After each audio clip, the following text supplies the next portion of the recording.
Maaga pa lamang ay mulat na ang mga mata ni Julia. Tahimik ang buong bahay, ang tanging naririnig niya ay ang tunog ng mga ibong nag-aawitan sa labas ng kanilang bintana. Nasanay na siya sa ganitong eksena. Gigising ng maaga, maghahanda ng sarili para sa eskwela at aalis ng walang kahit na sinong magpapaalam sa kanya. Pagkababa niya ng hagdan, sinalubong siya ng malamig na hangin mula sa aircon na nakabukas pa rin mula kagabi. Nilakad niya ang malawak na sala na puno ng mga mamahaling muebles at mga antigong dekorasyon patungo sa kusina. Doon, nakita niyang nakahanda na ang kanyang agahan, isang simpleng omelette at isang basong orange juice. Habang umuupo, napansin niya may sulat sa tabi ng kanyang plato. Binasa niya ito at gaya ng inaasahan, mula ito sa kanyang ama. "Julia, sorry. Kailangan kong umalis na maaga ulit. May emergency meeting ako. Pagkatapos ng klase, huwag ka na maghintay sa akin. I'll be home late again. Ingat sa eskwela, anak." Napatigil si Julia at tahimik na binasa ulit ang sulat bago ito marahang inilapag sa mesa. Napabuntong hininga siya habang tahimik na kinain ang kanyang almusal. Halos araw-araw, ganito na ang sistema nila ng kanyang ama.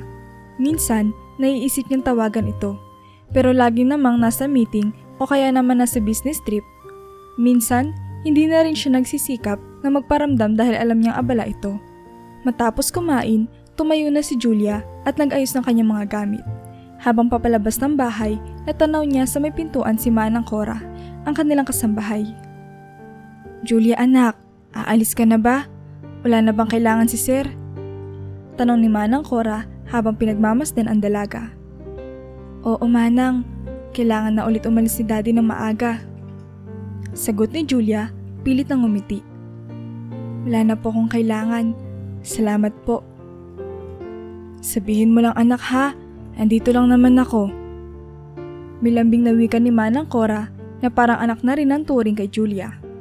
Tumangulan si Julia bago siya tuluyang lumabas ng bahay.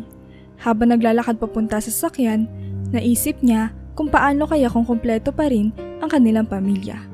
Pero sa bawat pag-iisip niya, alam niyang wala na siyang magagawa pa. Pagsakay niya sa kotse, nagsalita siya ng mahina, parang kinakausap ang sarili. "Sana isang araw, hindi na ganito. Sana isang araw, nagkakasama ulit kami. Kahit isang beses lang." Sinimulan ni Julia ang makina ng sasakyan at mabilis na tinahak ang daan palabas ng subdivision. Habang nagmamaneho, pilit niyang inaalis sa isipan ang lungkot na bumabalot sa kanyang puso. May sarili siyang mga pangarap at kailangan niya magpatuloy. Ngunit sa kabila ng lahat, hindi pa rin niya maiwasang itanong sa sarili, "Hanggang kailan ko ba kayang mag-isa?" Pagkatapos ng klase, madalas ay hindi agad umuwi si Julia. Hindi niya kayang harapin ang tahimik at malungkot na bahay, kaya't mas pinipili niyang makihalubilo sa kanyang mga kaibigan. Isang hapon, matapos ang isang mahirap na pagsusulit, nagyaya si Trina, isa sa kanyang malalapit na kaibigan, na magpunta sila sa isang bagong bukas na cafe malapit sa kanilang paaralan. "Julia, sama ka sa amin? Treat ko na para makapag-relax naman tayo." Aya ni Trina habang sila ay naglalakad palabas ng eskwelahan. Ngumiti si Julia at agad na sumang-ayon.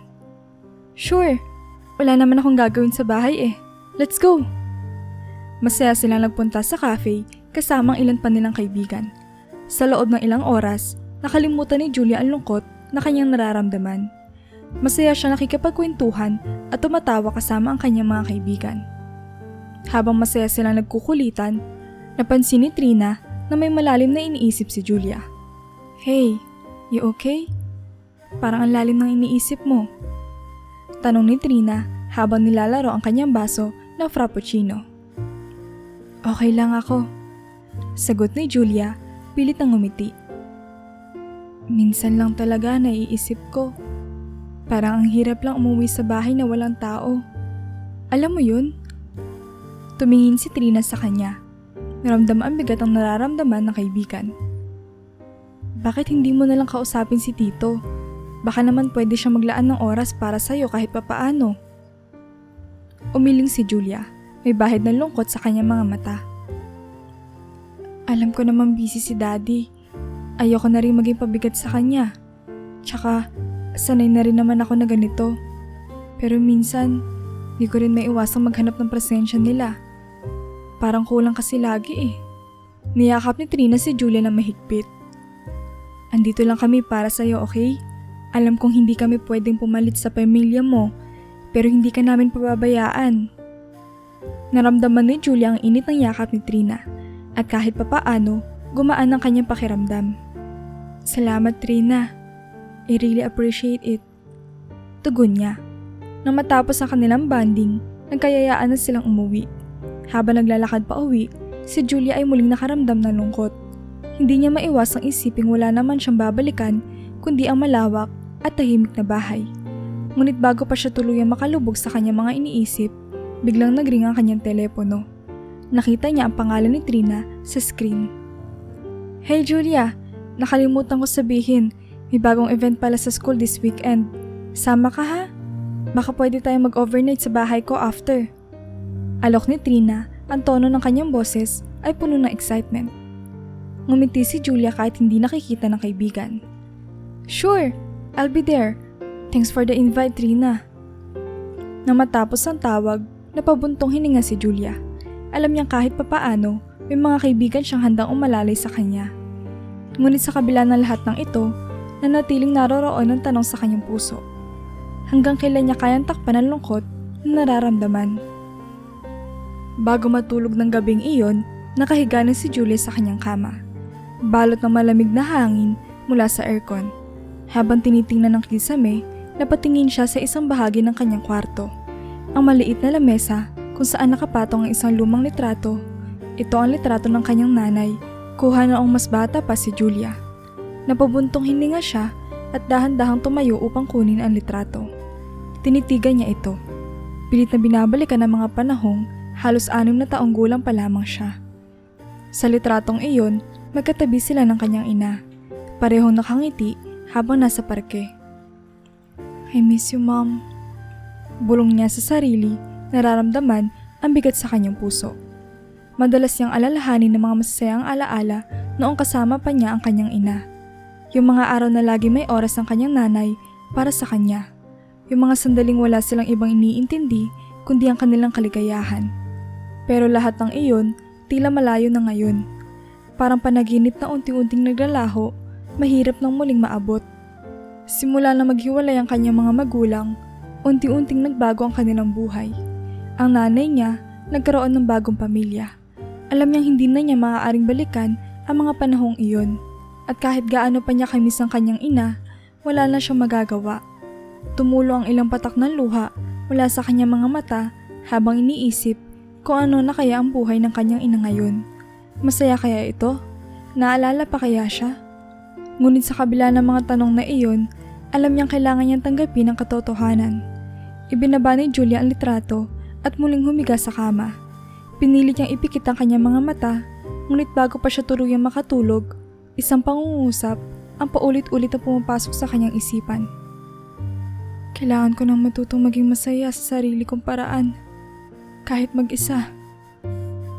Ngunit alam niyang hindi ganoon kadali. Sa bawat patak ng luha na kanyang pinapahid, ang lungkot sa kanyang puso ay nananatiling buo. Tila isang aninong patuloy na sumusunod sa kanya kahit saan man siya magpunta. Kinabukasan, matapos ang klase, nagpa siya si Julia na muling sumama sa kanyang mga kaibigan. Ngayong gabi, nagplano silang pumunta sa isang sikat na club sa lungsod. Matagal na rin niyang hindi nararanasan ang ganitong klaseng aliw. At naisip niyang gamitin ang pagkakataon para makalimot sa mga bagay na bumabagabag sa kanyang isipan. Let's hit the club tonight! Masayang aya ni Trina habang sila ay nag-aayos matapos sa kanilang klase. Sabi nila, magaling daw yung DJ doon. Agad namang sumang-ayon si Julia. Sure, I need this. Sabi niya, pilit na tinatago ang lungkot sa kanyang mga mata. Alam niyang wala naman naghihintay sa kanya sa bahay, kaya't minabuti niyang samantalahin ang pagkakataon na magsaya kasama ang mga kaibigan. Pagdating nila sa club, agad silang sinalubong ng malakas na musika at kumikislap ng mga ilaw. Puno ang lugar ng mga taong nagsasayaw at nag-e-enjoy. Pumunta agad sila sa bar, at si Julia ang nagpresenta na bumili ng inumin para sa kanilang lahat. May treat guys, Sabi niya habang inilalabas ang perang ibinigay ng kanyang ama para sa allowance. Habang iniinom nila ang kanilang mga cocktail, hindi maiwasan ni Julia na mapaisip. Ginagawa ba niya ito para magsaya o para lang takasan ang kanyang kalungkutan? Sa bawat lagok ng alak, tila ba pansamantalang nawawala ang bigat na daladala niya. Pero sa kabila ng mga tawa at ng ingay sa paligid, ramdam niya pa rin ang lungkot sa kanyang puso. "Let's dance!" Sigaw ni Trina sabay hila kay Julia papunta sa dance floor. Nakiayo na lamang si Julia, pilit na ibinabalot ang sarili sa kasiyahan ng gabi. Ngunit kahit pilitin man niya, alam niyang ang sayang nararamdaman niya ay pansamantala lamang. Sa bawat indak ng kanyang katawan, pilit niyang binubura ang mga alaala ng pagiging mag-isa. Ngunit alam niya sa kanyang sarili na pagkatapos ng lahat ng ito, uuwi pa rin siya sa isang tahimik na bahay kung saan wala siyang ibang kasama kundi ang kanyang mga alaala. Habang lumalalim ang gabi, hindi napansin ni Julia na sunod-sunod na ang kanyang pag-order ng inumin. Sa bawat baso na kanyang iniinom, parang unti-unting nawawala ang lahat ng alalahanin at lungkot sa kanyang isipan. Ang ingay ng musika at tawanan ng kanyang mga kaibigan ang tanging bumabalot sa kanyang mundo sa mga oras na iyon. "Hindi mo ba sasabayan ng saya, Julia?" Tanong ni Trina habang iniabot ang isa pang baso ng alak. Sa halip na tumanggi, tinanggap ito ni Julia at agad na tinungga. "Heto, sabayan niyo ako!" Sigaw ni Julia, halos di na maganda tuto sa pagsasalita. Halata na ang epekto ng alak sa kanya. Mapungay na ang kanyang mga mata at nahihirapan na siyang manatiling tuwid sa pagkakatayo. Pero sa halip na mag-alala, lalo pang nagpatuloy ang saya at tawanan ng kanilang grupo. Habang naglalaro ng ilaw sa dance floor at umaalo ng musika, unti-unting nawalan ng kontrol si Julia. Napakapit na siya kay Trina para hindi matumba at ramdam niya na bumibigat na ang kanyang mga paa. "Grabe, I feel so free," sabi niya habang nagtatawanan ang mga kaibigan. Ngunit hindi nagtagal, halos hindi na makagalaw si Julia sa sobrang kalasingan. Umupo siya sa isang sulok ng club, hawak ang baso na halos tumapon na ang laman. "I think I had too much," mahinang sabi ni Julia na halos di na marinig dahil sa lakas ng musika. Nakita ni Trina ang kalagayan ni Julia at agad na lumapit. "Julia, okay ka lang ba?" Tanong niya, ngunit halata na ang pag-aalala sa kanyang boses. Ngumiti lang si Julia, pilit na tinatago ang panghihina. "Okay lang ako. I just need to sit for a while," sabi niya habang bumabagsak ang kanyang ulo sa mesa. Nagtawanan pa ang ilan nilang kasama pero si Trina ay di mapakali. "Guys, I think we need to get her home," sabi ni Trina sa iba pa nilang kaibigan. Walang nagawa si Julia kundi magpatulong kay Trina na makatayo at makalabas ng club. Habang sila'y papalabas, ramdam ni Julia ang sobrang bigat ng kanyang katawan. Hindi niya maitatanggi na nalampasan na niya ang kanyang limitasyon. Pero sa kabila ng lahat, isang bagay lang ang tumatakbo sa kanyang isip habang inaalalayan siya ng mga kaibigan papunta sa kotse. Hindi pa rin sapat ang lahat ng ito para burahin ang lungkot sa kanyang puso. Habang nakasandal sa kotse, nagsimulang pumatak ang mga luha ni Julia. Hindi na niya napigilan ang pagragasa ng emosyon na pilit niya itinatago sa likod ng bawat baso ng alak. Sa gitna ng kanyang kalasingan, naramdaman niyang kahit gaano pa karami ang alak na inumin niya, hindi nito mapupunan ang kakulangan na kanyang nararamdaman sa kanyang buhay. Pagkarating ni Julia sa bahay, halos hindi na niya maihakbang ang kanyang mga paa dahil sa sobrang kalasingan. Ang malamig na hangin ng gabi ay tila walang epekto sa kanyang mainit na katawan, dulot ng labis na alak na kanyang ininom. Nang mabuksan niya ang pintuan, inaasahan niya makakita ng tahimik at walang taong bahay, gaya ng kanyang nakasanayan. Ngunit laking gulat niya na makita niya nakaupo sa sala ang kanyang ama, si Mr. Alvarez, na galit at naghihintay sa kanya. "Julia!" Sigaw ng kanyang ama, tumindig ang kanyang boses na puno ng galit. "Ano nangyari sa'yo? Lasing na lasing ka!" Tumayo ito mula sa pagkakaupo at naglakad palapit sa kanya.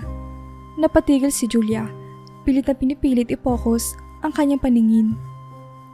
Dad, it's nothing. I just went out with my friends. Tugon niya, nanginginig ang boses at mabigat ang dila dahil sa kalasingan. Nothing? Look at yourself, Julia! Halos hindi ka na makalakad. Ganito ba ang itinuro ko sa'yo?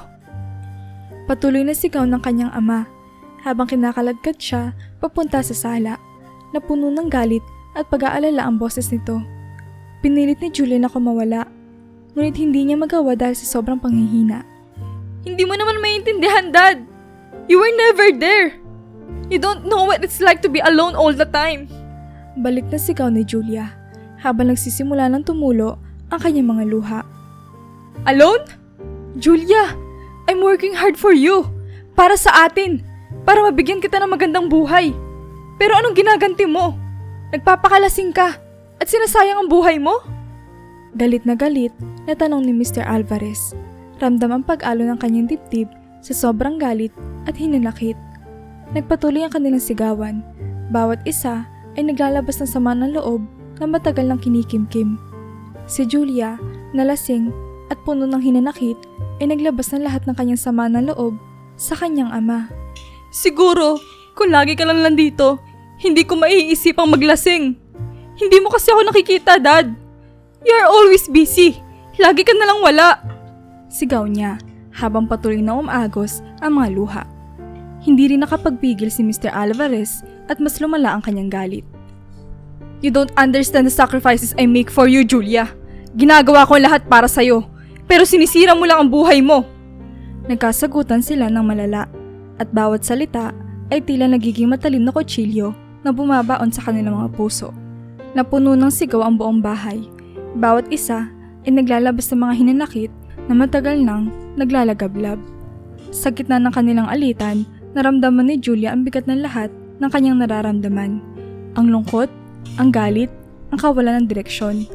Sa wakas, bumagsak siya sa sahig, humihikbi at hindi na magawa makipagtalo pa. I just want you to be here, Dad. I just want you to see me. Bulong niya, halos hindi na marinig dahil sa kanyang pag-iyak. Natahimik si Mr. Alvarez sa narinig. Bigla niya napagtanto ang bigat ng kanyang mga salita at ang epekto ng kanyang pagiging abala sa trabaho. Ngunit kahit na naramdaman niya ang pagsisisi, hindi na niya alam kung paano magsisimula ng muli. Ang gabing iyon ay nagtapos sa malamig na katahimikan. Puno ng sugat ang damdamin at hinanakit at tila walang lunas. Ang bahay na dati tahimik at walang ingay, ngayon ay puno ng bigat at kalungkutan na hindi basta-basta mawawala. Kinabukasan, nagising si Julia na may masakit na ulo dulot ng hangover. Napakalalim ng kanyang tulog at pakiramdam niya ay pagod pa rin ang kanyang katawan. Dahan-dahan siyang bumangon mula sa kama, pilit na inaalala ang mga nangyari noong nakaraang gabi. Naalala niya ang mainit na pagtatalo nila ng kanyang ama, ang mga sigawan, ang mga luha at ang bigat ng kanilang mga binitawang salita. Napabuntong hininga siya. Pakiramdam niya ay lalo lamang lumala ang sitwasyon. Pagbaba niya ng hagdan, inaasahan niya makita ang kanyang ama. Ngunit gaya ng dati, tahimik at walang tao sa sala. Napansin niyang wala na namang mga gamit ng kanyang ama sa paligid. Tanda ng maaga na naman itong umalis para sa trabaho. Habang naglalakad siya papunta sa kusina, sinalubong siya ni Manang Cora, ang kanilang matagal na kasambahay. Kita sa mga mata ni Manang Cora ang kalungkutan at awa para kay Julia. Good morning, Julia. Kamusta ang pakiramdam mo? Tanong ni Manang Cora, may lambing at pag-aalala sa kanyang boses. Umupo si Julia sa mesa, pinipigilan ng mga luha na gustong tumulo. Okay lang, Manang. Sagot niya, bagamat halata ang panghihina sa kanyang boses. Nasa trabaho na naman si Dad, no? Tumango si Manang Cora at nagpatuloy sa paghahanda ng agahan para kay Julia. Oo, umalis na siya kaninang umaga, pero sabi niya tatawag siya mamaya para kumustahin ka. Paliwanag ni Manang, bagamat alam niyang hindi ito sapat upang maibsan ang lungkot ng dalaga. Tahimik lang na kumain si Julia habang si Manang Cora ay tahimik ring nagbabantay sa kanya. Ramdam ni Manang ang bigat na dinadala ni Julia, isang bigat na tila palaging naroon. ngunit mas lumalim pa matapos ang kanilang pag-aaway ng kanyang ama. "Julia anak," may lambing na sabi ni Manang Cora habang inilalapit ang tasa ng kape kay Julia. "Alam kong mahirap ang lahat ng ito para sa'yo. Pero andito lang ako ha. Kung kailangan mo ng kausap, nandito lang si Manang." Nag-angat ng tingin si Julia at pilit nang ngumiti, kahit ramdam ni Manang na malayo sa totoo ang kanyang ngiti. "Salamat Manang." Mahina niyang tugon. Alam niyang si Manang Cora ay palaging nariyan para sa kanya. Ngunit sa kabila ng lahat, iba pa rin ang hinahanap ng kanyang puso. Ang presensya ng kanyang ama, ang pagmamahal at oras na matagal na niyang inaasam. Habang tuloy-tuloy ang kanyang pagkain, naramdaman niyang muling bumabalik ang lungkot at kawalan ng pag-asa. Nagising siya sa isang bahay na puno ng kalungkutan at walang kasiguruhan kung kailan magbabago ang sitwasyon. Sa kabila ng lahat, ang tanging magagawa niya ay harapin ang bagong araw. Kahit pa alam niyang hindi pa rin niya matatagpuan ang hinahanap niyang sagot. Lumipas sa mga linggo, ngunit imbis na maghilom ang sugat sa pagitan ni Julia at ng kanyang ama, tila lalo lamang lumala ang kanilang gusot. Hindi na muling nag-usap ng maayos ang mag-ama simula noong gabing iyon. Lumipas sa mga araw na hindi nagpapansinan at ang dating tahimik na bahay ay tila lalong pinalot ng malamig na hangin ng pag-aalitan. Sa kabila nito, napansin ni Manang Cora na palapit na ang kaarawan ni Julia.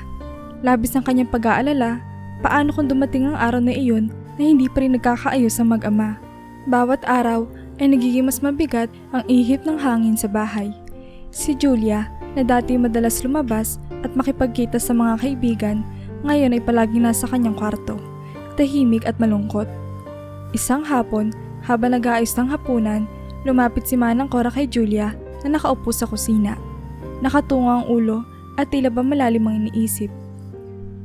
"Julia anak, malapit ang kaarawan mo. Wala ka bang plano para doon?" Tanong ni Manang Cora, pilit na hinahanap ang pagkakataong maibsan ng bigat ng sitwasyon. Umiling si Julia, walang ganang magsalita. "Wala Manang, ano naman ang gagawin ko? Hindi na nga ako binibigyan ng pera ni Dad. Wala na akong magawa, kundi manatili lang dito sa bahay." Sagot niya, halatang masama pa rin ang loob. Napabuntong hininga si Manang Cora, ramdam ang bigat ang nararamdaman ni Julia. "Julia, alam kong masama ang loob mo sa tatay mo at naiintindihan ko kung bakit. Pero baka naman pwede niyong pag-usapan ulit para sa kaarawan mo man lang magkaayos kayo." Sabi ni Manang Cora, puno ng pag-aalala. Tumingin si Julia kay Manang at sa kauna-unahang pagkakataon sa mga nakalipas na araw, bumakas ang kaunting lungkot sa kanyang mga mata. "Gusto ko rin naman Manang, pero parang ang hirap. Parang hindi na namin magawang mag-usap ng normal. Lagi na lang kaming nag-aaway. At ngayon, pati pera, kinuha pa niya sa akin. Hindi ko na alam kung ano pa ang gagawin ko." Hinaplos ni Manang Cora ang balikat ni Julia, na tila ba ina na nag-aalala sa kanyang anak. "Julia, alam kong mahal ka ng tatay mo. Baka lang pareho kayo nasasaktan kaya ganito. Pero sana, subukan niyo ulit mag-usap bago dumating ang kaarawan mo. Baka doon mag-umpisa ang pagbabago." Ngunit sa kabila ng sinabi ni Manang Cora, ramdam ni Julia ang bigat ng kanyang sitwasyon. Alam niyang masama pa rin ang loob niya sa kanyang ama at hindi niya alam kung paano o kailan sila muling magkakaayos. Sa bawat araw na lumilipas, lalong bumibigat ang kanyang damdamin, lalo na't nalalapit na ang kanyang kaarawan, isang araw na dati ay inaabangan niya ng may galak, ngunit ngayon ay puno ng takot at pangamba kung ano ang mangyayari. Dumating ang araw ng kaarawan ni Julia, ngunit tulad ng inaasahan niya, wala na namang tanda na nariyan ang kanyang ama. Ang tahimik na bahay ay lalo pang bumigat sa pakiramdam ni Julia. Wala siyang handang selebrasyon at sa totoo lang, hindi na rin niya inaasahan ang anumang espesyal sa araw na iyon. Pagkatapos magbihis, nagdesisyon si Julia na pumunta na lamang sa bahay ng isa niyang kaibigan para kahit papaano ay hindi niya maramdaman ang lungkot sa kanyang kaarawan. Pagbukas niya ng pinto, nagulat siya na makita ang isang puting kahon na nakapatong sa may pintuan nila. Hindi ito kalakihan, ngunit sapat upang makapagpigil ng kanyang hakbang at magdulot ng kaba sa kanyang dibdib. Saglit siyang natigilan, tinitigan ng kahon na tila ba may kung anong misteryo sa loob nito. Ano to? Bulong niya sa sarili habang tumitibok ang kanyang puso na mabilis. Wala siyang ideya kung saan nanggaling ang kahon o sino ang naglagay nito doon. Kinakabahan, nagdesisyon si Julia na bumalik sa loob ng bahay. Dala ang kahon. Pagkapasok niya, isinara niya agad ang pinto at inilapag ang kahon sa mesa ng kanilang sala. Umupo siya sa tabi nito, pinagmamasdan ng simpleng puting kahon na tila ba nagtatago ng isang lihim na hindi niya malaman kung handa siyang tuklasin o hindi. Tila walang pangalan o anumang marka ang kahon na magsasabi kung kanino ito galing. Habang tumitig siya rito, naramdaman niya ang halo-halong emosyon, kaba, takot, at isang uri ng kuryosidad na hindi niya mapigilan. Sa bawat minuto na lumilipas, lalo lamang siya naguguluhan kung ano ang nararapat niyang gawin. Dapat ba niya itong buksan? O baka naman mas mabuti pang iwan na lamang ito doon at kalimutan. Ngunit sa kabila ng lahat, alam niyang hindi siya mapapakali hanggat hindi niya malalaman kung ano ang laman ng kahon at kung sino ang nagpadala nito. Nakaatang sa kanyang mga balikat ang bigat ng desisyong iyon. Ngunit sa kabila ng kanyang takot, alam ni Julia na walang ibang makakasagot sa mga tanong na bumabagabag sa kanyang isipan kundi ang mismong laman ng kahon na iyon. Matapos ang matagal na pag-iisip at ang alon ng kaba na patuloy na bumabalot sa kanyang dibdib, nagdesisyon si Julia na buksan na ang kahon. Nangangatog ang kanyang mga kamay habang dahan-dahang inalis ang takip nito at sa loob ay nakita niya ang isang nakatiklop na liham. Kinuha niya ito at napansin niya may mga larawan na nakatago sa ilalim. Unti-unti niyang binuksan ang liham at habang binabasa ang mga unang linya, agad niya nakilala ang sulat kamay ng kanyang ina, si Jessa. "Ma'am?" Bulong niya sa sarili, hindi makapaniwala na mula ito sa kanyang ina na matagalan niyang hindi nakakausap. Habang patuloy na binabasa ni Julia ang liham, unti-unting naglaho ang kanyang kaba. Ngunit napalitan nito ng isang matinding pagkabigla at takot. Ipinaliwanag ni Jessa na ang dahilan ng kanilang paghihiwalay ng kanyang ama ay hindi simpleng pagkakaiba ng ugali o interes. Ang tunay na dahilan ay ang madilim na lihim na matagal nang itinatago ng kanyang ama. Isang lihim na ngayon ay ibinubunyag na sa kanya. Kasama ng liham ay ang mga larawan na nagsasalaysay ng isang katotohanang hindi kailanman naisip ni Julia. Ang kanyang ama, ang taong itinuring niyang tagapagtanggol at haligi ng kanilang pamilya, ay nakuhanan ng larawan kasama ang mga lalaking mukhang mapanganib at kriminal. Sila'y nagkakatawanan, nagiinuman at tila ba walang kapantayang kasamaan sa kanilang mga mata. Sa bawat larawan, naramdaman ni Julia ang lumalalim na sugat sa kanyang puso. Paano nangyari ito? At bakit? Habang patuloy niyang binabasa ang liham, nalaman ni Julia ang buong kwento. Ikinuwento ng kanyang ina na ang kanyang ama ay matagal nang sangkot sa mga iligal na gawain. Mga transaksyon na sumira ng maraming buhay, na nagdulot ng takot at pangamba sa maraming pamilya. Ito ang dahilan kung bakit nagpasya si Jessa na iwan ng kanyang ama upang ilayo si Julia sa mundong iyon. Ngunit hindi naging madali ang pag-alis ni Jessa. Tinakot siya ng kanyang ama. Ipinangako nito na kapag nagsalita si Jessa, ang mga mahal niya sa buhay, kasama na si Julia, ay malalagay sa panganib. Mabilis ang tibok ng puso ni Julia habang unti-unti niyang nauunawaan ang bigat ng mga revelasyon. Ang lahat ng ipinagmamalaki niyang alaala kasama ang kanyang ama ay tila biglang nagkulay abo. Ang taong iniidolo niya ay isa palang halimaw na responsable sa pagkawasak ng maraming buhay. "Julia, ginawa ko ang lahat para protektahan ka," isinulat ng kanyang ina. "Pero alam kong darating ang araw na kailangan mong malaman ang katotohanan. Patawarin mo ako kung hindi ko ito nasabi sa iyo ng mas maaga. Mahal na mahal kita, anak." Nabitiwan ni Julia ang liham at napaupo sa sahig. Wala nang lakas na ipagpatuloy pa ang pagbasa. Niyakap niya ang sarili habang ang mga luha ay nag-uumapaw mula sa kanyang mga mata. Paano niya tatanggapin na ang lahat ng kanyang alam tungkol sa kanyang pamilya ay isang kasinungalingan?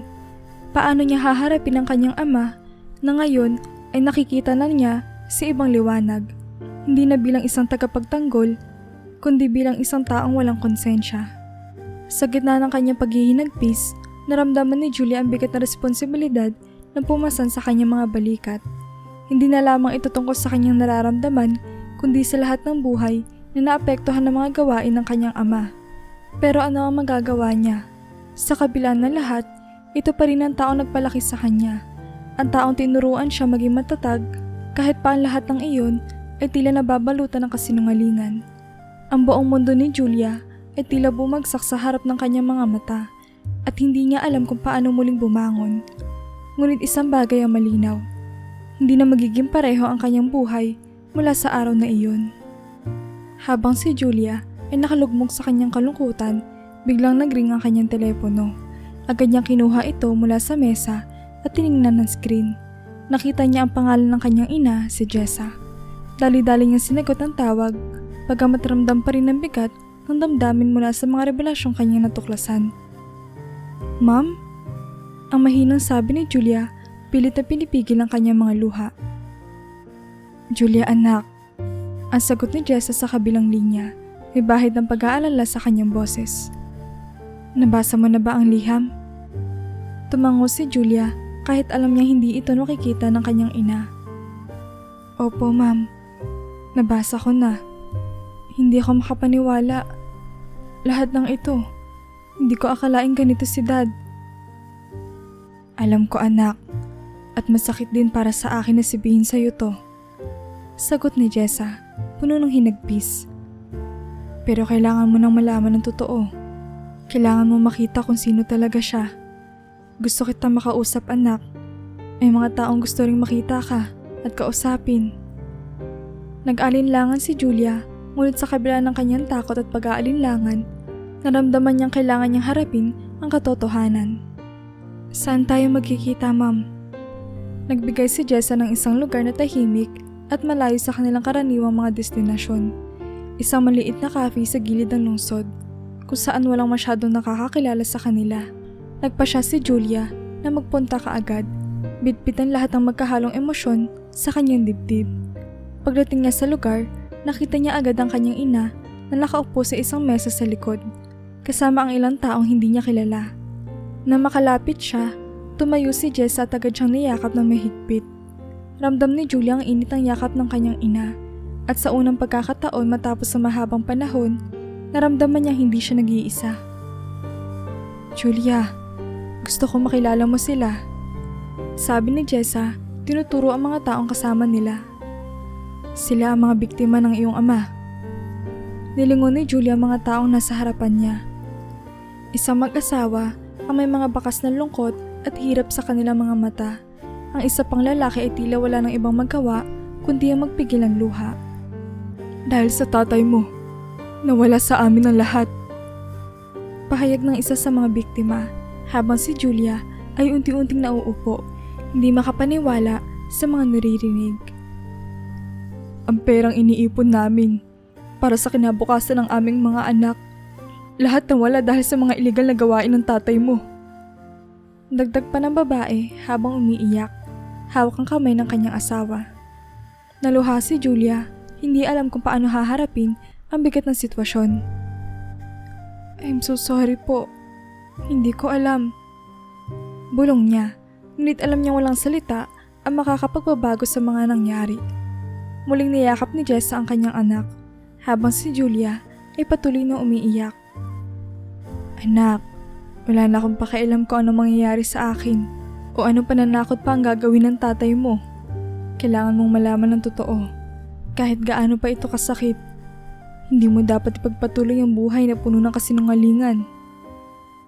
Habang hawak-hawak ni Julia ang kanyang ina, naramdaman niya ang bigat na responsibilidad at ang pighati ng mga taong nasa paligid nila. Sa kabila ng lahat ng ito, alam niyang kailangan niya magpakatatag. Kailangan niyang malaman ang buong katotohanan at harapin ang madilim na bahagi ng kanilang pamilya. Sa sandaling iyon, nagsimula na siyang mag-isip kung ano ang susunod na hakbang, isang hakbang na magpapatunay kung sino siya at kung paano niya haharapin ang katotohanan. Matapos makipagkita kay Jessa at sa mga biktima, nagdesisyon si Julia na kumilos agad. Nagtungo sila sa presinto kasama ang mga pulis upang humingi ng payo at gabay sa kung ano ang dapat nilang gawin. Isinalaysay ni Jessa ang buong kwento at ipinakita ni Julia ang mga larawan at liham na natanggap niya na naging hudyat upang mas maging seryoso ang mga pulis sa kaso. Habang nasa presinto, ipinayo ng mga pulis na kailangan makuha ang anumang ebidensya na magdidiin sa kanyang ama sa mga ilegal na gawain.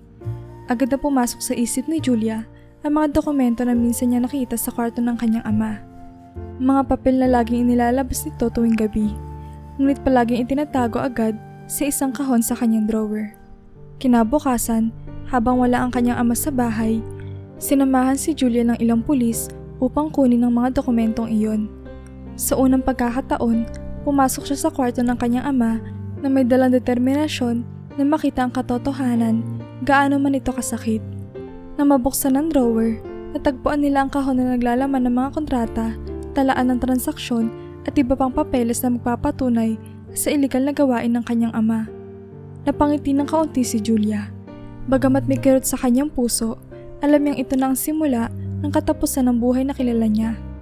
Ito na ang katotohanan. Bulong niya sa sarili habang ibinibigay ang mga dokumento sa mga pulis. Pagkalipas ng ilang oras, dumating ang mga pulis sa opisina ng kanyang ama at hinuli ito. Kitang-kita ni Julia ang pagkabiglas sa mukha ng kanyang ama na makita niyang kasama ang mga pulis. "Julia anak, anong ginagawa mo? Bakit mo ko pinapahuli?" Sigaw ng kanyang ama, ang boses nito ay puno ng pagmamakaawa at takot. Ngunit tinatiling matatag si Julia. Alam niya ang mga oras na ito ay hindi tungkol sa kanyang personal na damdamin, kundi sa hustisyang dapat ipagkaloob sa mga tao na saktan ng kanyang ama. "I'm sorry, Dad, but I can't let you continue this. You need to pay for what you've done." Matatag na sabi ni Julia, ngunit may luhang tumutulo sa kanyang mga mata. Sinubukan pa ng kanyang ama na magmakaawa. Pilit na inaabot si Julia, ngunit umatras siya at umiwas ng tingin. "Hindi mo naiintindihan, Julia! Ginawa ko ito para sa'yo! Para sa atin! Hindi mo dapat ako ipagkanulo!" Patuloy na sigaw ng kanyang ama habang kinakaladkad siya ng mga pulis. "Ang daming buhay ang nawasak dahil sa'yo, Dad. Kailangan nilang makuha ang hustisya at kailangan mong panagutan ang ginawa mo." Sagot ni Julia, hindi na tumingin sa kanyang ama. Habang inilalabas ng mga pulis ang kanyang ama mula sa kanilang bahay, ramdam ni Julia ang bigat ng desisyon niyang ito. Ngunit alam niya na tama ang kanyang ginawa.